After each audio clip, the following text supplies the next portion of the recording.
지난 시간에 여리고성과 라합에 대해서 살펴봤는데 이 시간 한 번 더 라합을 좀 살펴보려고 합니다. 여호수아서에 나오는 유일한 여자인데 라합은 가나안 여인이었습니다. 여기서는 기생으로 나오는데 원문을 보면 이 창녀 이렇게 해석이 될 수가 있습니다. 지난 시간에 라합을 생각하면 룻이 떠오른다라고도 말씀을 드렸는데 둘 다 이방 여인이었는데 메시아 예수 그리스도의 족보의 반열에 올랐던 그런 여자였습니다. 라합은 이스라엘의 이 정탐꾼, 오늘 읽었던 이 말씀 내용처럼 두 명의 정탐꾼을 숨겨주고 그들을 잡으려고 그 뒤쫓는 군사들을, 여리고의 군사들을 따돌리는 아주 놀라운 기지를 발휘하는데 이것으로 비로소 머리도 좋을 뿐만 아니라 용기도 상당한 그런 여자로 보여집니다. 이 라합은 여리고의 군인들을 따돌린 후에 이제 그 두 명의 이스라엘 정탐꾼과 소위 내고를 합니다. 딜을 하는 거죠.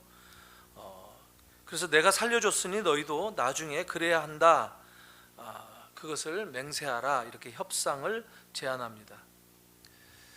그리고 아주 치밀하게 맹세에 대한 증표까지도 달라 하는데 아주 치밀하고 또 거기서 덧붙여서 라합은 자기 혼자만 살겠다라고 하지 않고 나의 부모와 남녀 형제들 그리고 그들에게 속한 모든 사람들을 다 살려줘야 된다라고 요구를 합니다.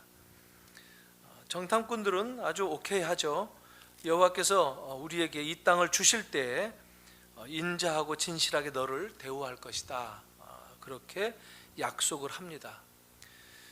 그런 다음에 라합은 성벽에 줄을 달아내려서 그들을 여리고에서 빠져나가도록 해주는데 그 라합의 집이 다행히도 이 성벽 꼭대기 위에 있었다라고 성경은 얘기합니다. 증표로 나오는 것이 붉은 줄입니다.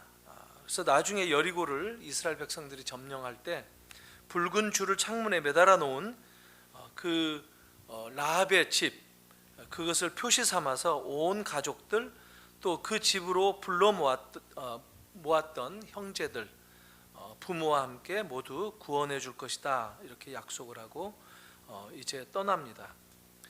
그리고 돌아가서 이제 여호수아에게 정탐꾼 두 사람이 보고를 합니다. 근데 그 보고를 이렇게 마지막 절에 잠깐 두 절에 나오는데 아주 긍정적인 보고를 하죠. 잘 살펴보면 두 정탐꾼들이 여리고성에 들어갔을 때 사실 별로 정탐한 것도 없습니다. 그냥 라합 집에 숨어 들어갔다가 거기서 줄 달아가지고 내려줘서 도망 나온 것밖에 없는데 보고라고 해봤자 사실 라합이 얘기해준 간담이 서늘했다라든가 하는 그런 말들을 그대로 옮긴 것뿐입니다. 그래서 오늘 이 본문을 통해서 한두 가지 좀 짚고 넘어가면서 좀 기도의 제목으로 어떤 것들을 삼을까 좀 확인을 해보겠습니다. 2장 전체 말씀을 통해서 오늘 말씀 좀 조명해 보면 1절에 이미 여호수아가 시딤이라는 곳에서 두 명의 정탐꾼을 보냈다, 이렇게 시작을 합니다. 성경에서 지명이 나오고 또 숫자가 나오고 사람 수가 나오고 그거는 뭔가 의미가 있는 것이다 라고 일반적으로 보여질 수가 있습니다. 그것을 우선 생각하면서 보면 이 시딤이라는 장소에서 정탐꾼을 보냈다, 이게 그냥 예사롭지 않은 뭔가 어떤 의미를 가지고 있다라는 것을 알 수가 있는데 시딤은 그렇게 좋은 사건이 일어났던 곳이 아니죠. 이스라엘 백성들이 민수기 33장에 보면 모압 여인들과 음행을 했던 그런 장소로 등장합니다. 거기서 이스라엘이 소위 말하면 과거에 실패를 경험했었던 자리였다 하는 것이죠. 그러니까 여호수아는 바로 그곳에서 다시 시작해 보겠다라고 하는 그런 생각을 했던 것 같습니다. 과거의 실패를 딛고 일어서보고 싶었던 이 여호수아가 아닌가 싶었던 거고, 이스라엘 백성들이 한번 넘어졌던 곳, 그리고 아픈 과거의 이 죄스러운 상처를 이제 계속 지니고 있기보다 그것을 딛고 한번 일어서 보도록 해주고 싶었던 것이죠. 뭐 2명의 정탐꾼을 보낸 그 이유가 딱히 성경에 나오는 것은 아니지만, 여호수아 자신이 경험했었던 대로 과거의 12명의 정탐꾼 중에서 2명만 긍정적인 믿음의 보고를 했었기 때문에 여호수아는 그런 자기 경험으로 2명만 보낸 것 같습니다. 저는 개인적으로 이 정탐꾼을 여리고성에 미리 보냈던 것이 썩 좋은 시도였다라고 보여지진 않습니다. 왜냐하면 나중에 그들이 돌아와서 보고하는 내용도 별로 정탐한 것이 없을 뿐만 아니라 또 가나안 정복이 무슨 정보를 가지고 수집해서 하는 전쟁이 아닌 게 너무 분명한데, 가나안 정복이야말로 하나님을 믿고 따르는, 그렇게 하기만 하면 되는 것이기 때문에 이 정탐꾼을 보낸 것 자체가 그렇게 의미가 있는 것은 아니다 하는 겁니다. 다만 오늘 우리가 이제 살펴보게 될 이 주인공, 2장의 주인공 라합이라고 하는 이 여인을 이 정탐꾼이 여리고를 방문했을 때 만났다 하는 겁니다. 그러니까 바로 이 라합을 성경에 등장시키기 위한 아주 치밀한 그런 의도를 가지고 정탐꾼들이 갔을 때 라합을 어떻게 만났는가, 이런 이야기를 엮어내기 위해서 이 정탐꾼이 여리고성에 들어가 라합을 만난 이야기를 쓰는 것이 아닌가 싶습니다. 그러니까 정탐의 목적과 라합의 등장이 직접 연관성을 가지고 있지는 않아도 조금 더 이상할 게 없는 그런 내용이, 그런 이야기 줄거리가 되고 있다 하는 겁니다. 사실 우리들이 살면서 그렇지 않습니까? 철두철미하게 계획하거나 목적을 설정해 놓고 꼭 일을 하지 않는다 할지라도 주님께서 또 협력해서 선을 이루어 가신다 하는 이런 말들이 실감이 나는 그런 경험들이 의외로 많이 있습니다. 또 하나 살펴볼 것은 이 라합의 협상하는 능력입니다. 라합은 아주 똑똑한 여인이었을 뿐만 아니라 오늘 그 고백하는 이 믿음도 아주 출중합니다. 여호와에 대한 이해도 어떤 이스라엘 백성들보다 낫다라고 볼 수 있을 만큼, 그가 가나안 여인이라고는 도무지 생각할 수 없을 만큼 신실하다 하는 겁니다. 그런데 오늘 그의 특징은 협상가로 등장한다 하는 겁니다. 내가 선대해 줬으니까 너희도 선대하라. 여기서 선대라는 말은 헤세드라는 말이 쓰였습니다. 그러니까 하나님의 사랑을 얘기하는데 인자하심, 친절한 사랑, 아주 다양한 뜻인데 이 라합은 그야말로 아주 능력 있는 협상가였던 것이 분명합니다. 13절에 그래서 선대해 준 것에 대해서 너희들도 뭔가 갚아야 된다, 나를 선대해야 된다, 나뿐만 아니라 내 가족들을 다 구원해 줘야 된다라고 요구하자마자 14절에 정탐꾼들이 바로 즉석에서 답을 하죠. 그리고 이들의 협상에서 맹세의 증표가 나오는데, 그 맹세하는 증표가 뭐냐 하면 붉은 줄을 매는 것이었습니다. 느닷없이 이 붉은 줄이 튀어나온 것은 아닙니다. 뭔가 이 붉은 줄에 대해서도 의미와 상징이 있는 것이죠. 소위 언약적인 사인입니다. 붓다라고 하는 것, 빨간 것, 구원을 상징하는, 피를 상징하는 것이기도 하죠. 죽음을 상징하기도 한다는 것이죠. 그 가운데서 구원을 받는다라는 것을 상징적으로 표시하기 위해서 붉은 줄을 지금 등장시키는 게 아닌가 싶습니다. 그런데 우리가 이게 붉은 줄이라고 하는 의미를 이렇게 찾아가고 하는 것도 중요할지 모르지만, 그것도 필요하기는 하겠지만, 무엇보다도 여기서는 먼저 붉은 줄을 맬 때, 그때 이스라엘 백성들이 여리고를 점령할 때 그 가정을 구원해낼 것이다 라고 하는 이 형식에 주목할 필요가 있다라는 겁니다. 소위 이게 언약적인 형식이다라는 겁니다. 성경의 언약을 맺을 때 두 당사자 사이에 맹세할 때는 어떤 이런 형식이 존재한다는 것이죠. 그러니까 하나님이 선악과를 두시고 따먹지 말라, 먹으면 정령 죽으리라 이렇게 하셨다는 거죠. 먹으면 안 된다는 것이죠. 그 약속에 있어서는 먹어서는 안 된다라는 것이죠. 또 이 구약에서 이런 언약들이 계속 등장하는데, 노아의 홍수를 보면 노아에게는 방주를 지으라고 하셨죠. 방주를 지어야 구원받는다라는 겁니다. 또 이런 일들이 계속 나오는데, 모세의 10가지 재앙 중에 마지막 유월절 그 사건 가운데에서 문설주에 피를 바르면 산다 이렇게 얘기했죠. 그 피를 발라야만 구원받을 수 있다라는 것이죠. 이런 식으로 언약의 어떤 이 형식이 중요하게 존재한다는 것이죠. 지금 라합은 붉은 줄이 아니면 죽음이다라고 나오는 그런 언약의 형식을 지금 붉은 줄로 얘기하고 있다라는 것이죠. 그렇다면 오늘 우리들이 이해하는 신약적인 구원의 형식은 뭡니까? 예수를 믿으라, 그러면 구원을 얻으리라 했습니다. 바로 이 라합의 얘기처럼, 라합의 이야기 가운데에서 나와 있는 것처럼, 라합만 구원받는 것이 아니라 너와 내 집 안이, 너의 집 가족들 모두가, 부모 형제뿐만 아니라 그들에게 속해 있는 가족들까지도 구원을 얻으리라 라고 했던 이것을 전제로 신약적인 개념을 우리가 이해할 수 있다라는 겁니다. 그러니까 예수를 믿으면 구원받는다라는 것이죠. 구원의 조건은 다른 게 아니다라는 것이죠. 성경에서 제시한 하나님의 방법을 따르기만 하면 된다라는 거예요. 붉은 줄을 매라고 했을 때 매면 구원받는다는 것처럼 예수를 믿으면 구원받는다 하는 그런 것과 같다는 것이죠. 붉은 줄의 의미는 바로 그겁니다. 그러니까 문제는 성경이 가르치는 것을 성경이 얘기하는 바대로 우리가 따르느냐 하는 것이다라는 것이죠. 구원은 하나님이 만들어주신 방법으로만 가능하다라는 겁니다. 이걸 잘못 오해하다 보면 어떤 사람들은 성경은 배타적이다라고 얘기합니다. 기독교는 배타적인 종교다 이렇게 주장을 합니다.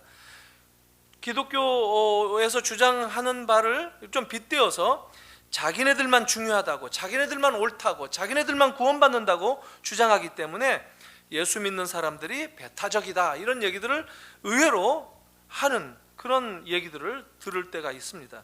정말 그렇습니까? 근데 사실 그게 아니에요. 기독교는 조금도 배타적이지 않습니다.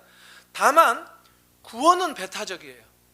구원은 성경에 말하는 방법만 가능하기 때문에 구원은 배타적일 수밖에 없습니다. 하지만 일단 구원받고 나면 포용적이어야 된다라는 것을 성경이 가르칩니다. 라합은 약속한 대로 두 정탐꾼을 피신시켜 주었고, 나중에 이 라합의 집안 만이 여리고성 전체 가운데서 유일하게 구원을 받는 것을 우리가 놀랍게 성경에서 이루어진 것을 보게 됩니다. 이것도 보면 하나님은 여리고를 진멸하시는 가운데 라합의 그 일가를 구원해 내셨다라는 겁니다. 라합은 그런 구원받는 상징이 되었다라는 겁니다. 다 멸망당할 수밖에 없는데 그 가운데에서 구원받게 된 그 주인공, 이게 라합이었다라는 겁니다. 그 구원의 언약이 붉은 줄로 나타나고 있다라는 겁니다. 사실 붉은 줄은 성막에도 매달라고 나오고 있고 아주 구약에 여러 차례 나오기도 합니다. 그래서 이 붉은 줄을 우리가 이렇게 문자 그대로만 이해하려고 하기보다 이 붉은 줄은 믿음과 순종을 상징하는 것이다, 이렇게 이해할 필요가 있다는 것이죠. 어떤 사람들은 이방 여인 라합의 믿음과 순종, 그리고 그 언약과 구원을 얘기하다가 그런데 왜 라합은 기생이어야 할까 해서 이 말을 다르게 자꾸 번역하려고, 라합은 기생이 아니었다는 식으로 해석을 하려고 자꾸 그래요. 왜냐하면 기생이라고 하기에는 너무 안타까우니까, 라합의 과거가 너무 나쁘다라고 하는 것 때문에 자꾸 그에게 뭔가를 좀 이렇게 좀 좋게 해석을 해주고 싶은 그런 사람들이 더러 있습니다. 그러나 상관없습니다. 하나님을 믿고 구원을 받아서 과거가 어떻든지 간에 새 언약의 백성이 되었다 하는 것이 중요하다라는 것이죠. 이것은 우리들도 마찬가지입니다. 우리가 죄인이었다가 예수를 만나서 운명이 뒤바뀐 새로워진 경험을 했던 것처럼 라합도 그런 겁니다. 가나안 여인이기 때문에 진멸의 대상이 될 수밖에 없었는데, 그리고 또 이방 여인이면서 거기다가 기생이었는데, 저도 뭐 자꾸 기생이라고 하네요. 원래 원뜻은 창기라고 했죠. 쉽게 말하면 별로 내세울 게 없는 인물이라는 것이죠. 그냥 노바디, 아무것도 아닌 사람, 정말 내세울 수 없는 사람. 라합은 실제로 당시 기준으로 보나 오늘날 우리들의 기준으로 보나 아무것도 아닌 쓸모없는 그런 사람이었어요. 라합이 그랬다는 것이 사실 우리들에게 오히려 복음이다 하는 겁니다. 그럼에도 불구하고 그런 라합도 믿음으로 구원을 받는다면 하나님은 누구든지 배경 따지지 않고 조건 따지지 않고 구원해 내신다는 그 이야기, 그게 바로 복음의 좋은 소식이다라는 것을 우리가 알 수 있다는 겁니다. 이것은 누구든지 믿고 순종하기만 하면 구원받는다라는 것을 우리에게 보여주기 위해서 라합을 등장시켰다 하는 겁니다. 이 라합이 예수 그리스도의 족보에 올라가지 않습니까? 우리들이 생각할 때는 어떻게 돼요? 예수님의 족보에 올라가려면 뭔가 좀 달라야지. 우리들의 생각은 그렇단 말이에요. 근데 성경은 전혀 그런 거 따지지 않습니다. 우리들은 사람들을 생각할 때도 그렇지 않습니까? 이 정도는 해야지, 이 정도는 되어야지, 자꾸 조건을 내세우는데, 그렇다는 거죠. 장로가 되려면 이 정도는 되어야지. 아니요, 아닐 수 있다는 거예요. 성경은 전혀 다른 말을 한다는 겁니다. 믿음과 순종을 요구하는 것이지 다른 어떤 도덕적인 것이라든가 어떤 이 세상적인 조건을 요구하는 것은 성경이 말하지 않는다라는 것을 우리가 알 필요가 있다는 것이죠. 라합은 히브리서 11장에도 이 신약 성경에도 몇 차례 기록되는 영광을 얻습니다. 믿음장에서 뭐라고 말하느냐면, 믿음으로 기생 라합은 정탐꾼을 평안히 영접하였다라고 합니다. 그러니까 정탐꾼을 자기 집에 받아들인 것 자체가 믿음이었다라고 해석을 한다는 것이죠. 야고보서에서는 아주 단호하게 얘기합니다. 이 행함으로 라합은 구원을 받았다, 이렇게 얘기합니다. 이걸 두 개를 이렇게 붙여서 우리가 읽게 되면 믿음으로 행함으로, 다른 말로 하면 뭡니까? 이게 믿음과 순종으로 구원받았다라고 하는 겁니다. 믿음과 순종으로 예수의 족보에 올라갔다라고 하는 겁니다. 이걸 자꾸 우리는 구분할 필요가 없습니다. 믿음이 순종으로 확인이 되어지고 하는 것, 너무 당연한 것 아닙니까? 그걸 너무 우리는 교리화시켜서 이렇게 조각조각 내서 다른 면으로만 접근하는 그런 경향들을 가질 수가 있는데, 그렇지 않다라는 것을 우리가 좀 더 포괄적인 여러 측면들을 같이 보는 것들이 필요하다 하는 것이죠. 그러니까 아무것도 아닌 이방인이 예수의 족보에 올라간 이 이야기를 통해서 성경이 말하고자 하는 것이 무엇인가 하는 겁니다. 하나님 우리에게 말하고자 하는 것이 무엇인가 하는 거예요. 성경은 결코 위인전이 아닙니다. 성경은 인간을 조명해서 봐라 얼마나 훌륭한가, 그렇기 때문에 이 사람이 구원해냈다, 이걸 얘기하는 게 아닙니다. 얼마나 쓸모없는 존재를 할지라도, 세상에서 무가치한 존재를 할지라도, 세상의 시각으로서는 노바디, 아무것도 아닌데, 그러나 하나님이 들어서 사용하실 때 그를 위대한 구원의 도구로 사용하실 수 있다, 이것이 성경이 하고자 하는 얘기다라는 겁니다. 그래서 성경은 결코 나오는 어떤 인물들을 본받으라 하는 책이 아닙니다. 성경은 오히려 초라하고 연약한 인간을 하나님이 붙잡아 주실 때 어떻게 하나님의 계획을 이루어 가시는가 하는 것을 보여주고, 또 우리로 하여금 그걸 보라 하는 그런 책이다라는 것을 우리가 확인해야 된다는 것이죠. 다른 말로 말하면 우리에게 성경은 하나님의 위대함을 보라 하는 겁니다. 예수 믿을 때 우리들이 종종 망각하는 게 바로 그것 아닙니까? 하나님의 위대하심을 보라 하는 겁니다. 하나님을 만나라 하는 겁니다. 그것만이 내 삶을 지탱해 줄 수 있는 힘이 된다라는 거예요. 오늘 이 라합의 이 이야기를 가지고 좀 같이 묵상하면서 저희들이 좀 기도했으면 좋겠는데, 먼저 은혜의 샘터에 나오는 99장 찬송 한 곡 하고 찬양 한 곡 하고